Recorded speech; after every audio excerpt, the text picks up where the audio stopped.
Toy train, boating, আবার দেখো জলের মধ্যে কি সুন্দর বেলুন টাইপ, যার মধ্যে কিন্তু রাইড করা যেতে পারে।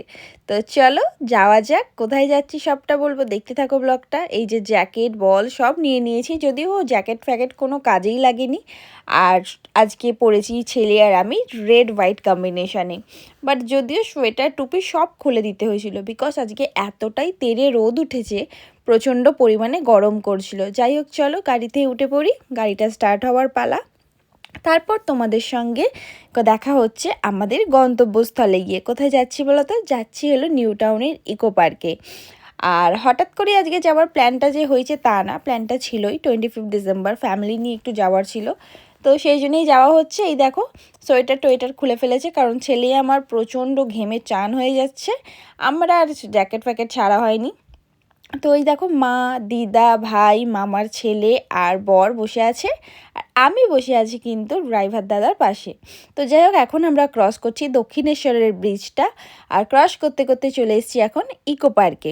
তো চলো ইকো পার্কের এখন টিকিট কেটে ভিতরে এন্ট্রি করা যাক। আর তার আগেই ওমের যেটা বায়না, দেখতে পেয়ে গেছে এখানে ক্যান্ডি। তো ক্যান্ডি নিয়ে ফেললো, আর আমারও পছন্দ হয়ে গেছে এখানে এই রেড আর হোয়াইট কালার কম্বিনেশনের এই ফ্লাওয়ারটা। তো এই ফ্লাওয়ারটা মাথাতে লাগিয়ে বেশ সুন্দরই লাগছিল।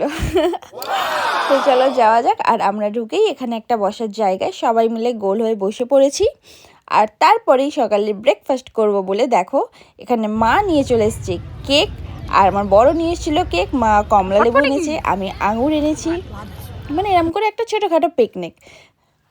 আর যেই বলটা এনেছিলাম বাড়ি থেকে ওম খেলবে বলে, দেখো সেই বলটা নিয়ে ওমের অলরেডি খেলা স্টার্ট। আর যে ক্যান্ডিটা কিনেছিল সেই ক্যান্ডিটার অবস্থাটা, ওর হাতের যে প্যাকেটটা দেখতে পাচ্ছ পুণ্ডলি পাকানো, ওইটা হচ্ছে ওর ক্যান্ডি। খায়নি, বাট এতটাই দৌড়াদৌড়ি করছে ক্যান্ডিটাকে নিয়ে যে ওটার কি বলবো, একটা গোটলা পেকে গেছে।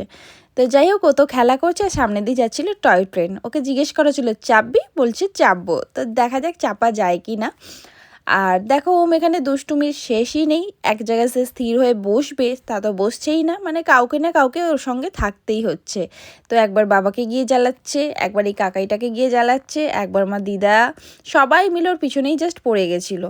আর তারপর আমি ওকে একটু এন্টারটেন করতে ওকে ধাওয়া করি।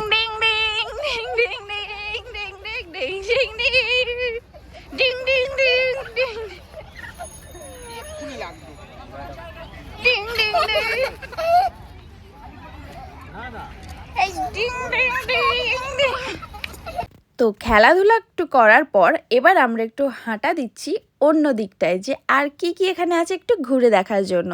তো চতুর্দিকে অনেক কিছুই ছিল, আর তার মধ্যে আমার ছেলের পছন্দ হয়েছে এই বিগ বলটা। বাট বিগ বলটা দেখতে গিয়ে ওখানে গিয়ে ওর এই জাম্পিংয়ের কি বলে ঠিক জানি না, এইটা পছন্দ হলো। তো এটা টিকিট কাটা হলো, ওঠানোও হলো, বাট উনি এটাতে চাপবেন না, উনি পাচ্ছেন এতে ভয়। এই যে সঙ্গে যে ছেলেটা উঠেছে এতটাই জোরে লাফাচ্ছিল, ওর লাফানোতে ও ছিটকে পড়ে যাচ্ছিল, আর ও ভয়তেই হয়ে গেছিল।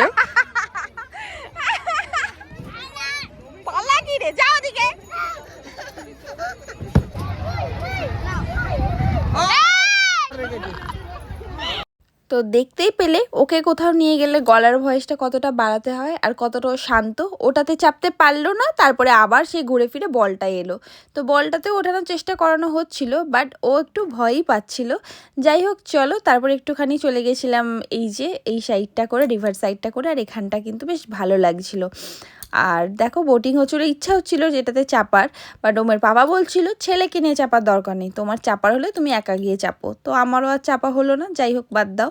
তারপরে এই যে এটার মধ্যে চাপার জন্য ওম প্রচণ্ড বায়না করছিল, তাই জন্য ওকে ওর মধ্যে দেওয়াও হচ্ছিল। আমার ভাই উঠেছিল ওতে, বাট ও আর কিছুতে উঠতে চাইলো না।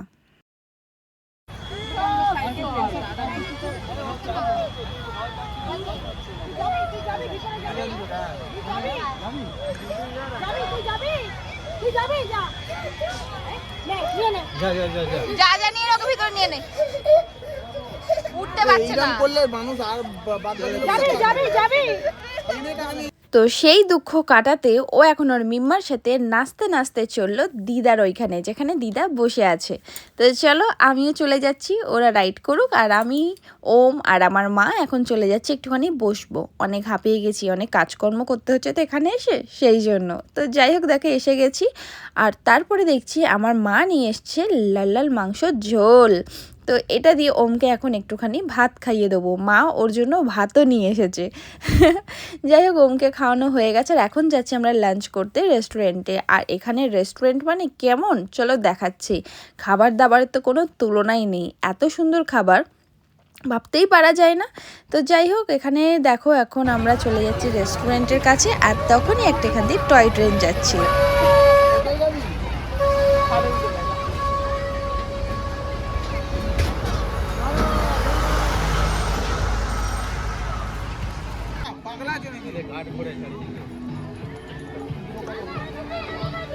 নাচ করছে, নাচতে দাও।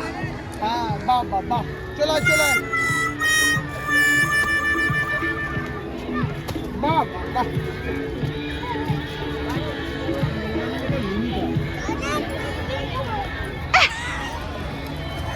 তো যাই হোক ওমের নাচানাচি শেষ, আর আমরা চলে এসেছি এই ফুড অ্যান্ড আর কি ছিল লেখাটা দেখতে পেলাম না। যাই হোক চলো এবার খুব জোর খিদে পেয়েছে, খাবার খেতে হবে। তো এখানে এসে খাবার খেতে বসে আমরা অর্ডার করেছিলাম রাইস আর চিলি চিকেন। ভাই নিয়েছিল মিক্স চাউ, বাট চিলি চিকেনটা আর রাইসটার যা সুন্দর খেতে, যে আমার মনে হলো তার থেকে ভালো অনেক বেটার আমার মায়ের হাতের কষা মাংস। দেখতেই পাচ্ছ টিফিন গাড়িটা খালি হয়ে গেছে, ওটা দিয়ে আমরা ভালো করে শান্তিভাবে খেয়েছি। রাইসটাই ছিল না কোনো ফ্লেভার, না চিলি চিকেনটাই ছিল সেরকম কোনো চিলি চিকেনের মতো টেস্ট। তো যাই হোক খাওয়া দাওয়া করছিলাম, আর ওম এখানে খেলা করছিল। দেখো ওর বেশ এখানে বন্ধুপাতি নিয়েছে, ওরাও ওকে ছাড়তে চাইছে না, ওকে নিয়ে খেলা করছে। দেখো একবার ও নিয়ে ঘুরছে, একবার ও নিয়ে ঘুরছে। তো এই করতে করতেই যাই হোক এখন আমাদের এবার বাড়ির পথে বেরাতে হবে, কারণ দেখো সূর্য প্রায় যাওয়ার পথে। তো সূর্যর সঙ্গে তো আমাদেরও বাড়ি যেতে হবে, তাই না? তখনই এখানে দেখতে পেলাম হোয়াইট কালারের এই রোজগুলো, কি সুন্দর দেখতে লাগছে। আর হোয়াইট কালারের রোজগুলো শেষ হতে না হতেই তারপরে চলে এসছে রেড কালার রোজ। হেভি লাগছে কিন্তু, তাই না? আর আজকে আমি হোয়াইট রেড কম্বিনেশনই পরেছিলাম, ইচ্ছা হচ্ছিলো এখান দিয়েও এই দুটো কম্বিনেশন তুলে নিয়ে একটু লাগিয়ে নিই। তারপরেই চোখে পড়লো আকাশে এই পাখিগুলোর দৃশ্যটা, কি ভালো লাগছে। দেখো কত সুন্দর ওরা সারি সারি হয়ে শুয়ে উড়ে যাচ্ছে আর কি। তো যাই হোক তারপরে দেখো ওম আবার এখানে দেখতে পেলো খেলনা, আর নিয়ে নিল একটা বিগ ইয়েলো কালার বেলুন, আর একটা এই চুড়ির মতো স্প্রিং টাইপের নিল। আর তারপরে আমার ভাই একটা কিন্তু জিনিস হারিয়ে ফেলেছে এই জায়গাটা করেই, আমি ভিডিও করছিলাম বলে সেটা জানতে পারলাম। ওর ব্রেসলেটটা ওর হাতে নেই, মানে এতটাই হুড়োহুড়ি দাপাদাপি করছিল যে ব্রেসলেটটা গেল হারিয়ে। আর তখন আমরা যেহেতু পার্কের বাইরে বেরিয়ে গেছিলাম, আর কোনো উপায়ও ছিল না, আর ওর মনেও পড়ছিল না যে কোথায় হারিয়েছে। যাই হোক চলো আমরা এবার এইগুলো নিয়ে এবার বাইরের পথে যাব। ওমের বাবা আর ড্রাইভার দাদা চলে গেছে এখন ওই দিক দিয়ে, গেছে হলো তোমাদের গাড়িটা নিয়ে এদিকে আসবে 3 নম্বর গেটে, যেহেতু 1 নম্বর গেটে গাড়ি রাখা আছে সেই জন্য আমরা এই দিক দিয়ে বেরাচ্ছি। তো দেখো এখানে আমরা রেডি হয়ে বেরিয়ে পড়ছি এবার বাইরের দিকে। তখনও পর্যন্ত আমাদের খেয়াল নেই যে ওর হাতে ব্রেসলেটটা নেই, কারণ ফুল হাতা পরে আছে টি শার্টটা, ওই জন্য দেখা যাচ্ছে না, সেটা বাইরে গিয়ে খেয়াল করেছে। আর ওম এখানে বায়না করছিল। তো যাই হোক আজকের ব্লগটা আর বেশি বড় করছি না, এখানেই তোমাদেরকে টাটা করছি। আবার আসছি নেক্সট কোনো ব্লগে, ততক্ষণ কিন্তু ভালো থেকো, সুস্থ থেকো, পারলে আমার ভিডিও একটা লাইক করে দিও। তো চলো আজকে টাটা সকলকে। আর হ্যাঁ তোমাদের এই 3 নম্বর গেটের বাইরের মিষ্টি হাবটাও একবার দেখিয়ে দিচ্ছি, এখানে মিষ্টিগুলো নাকি ভীষণই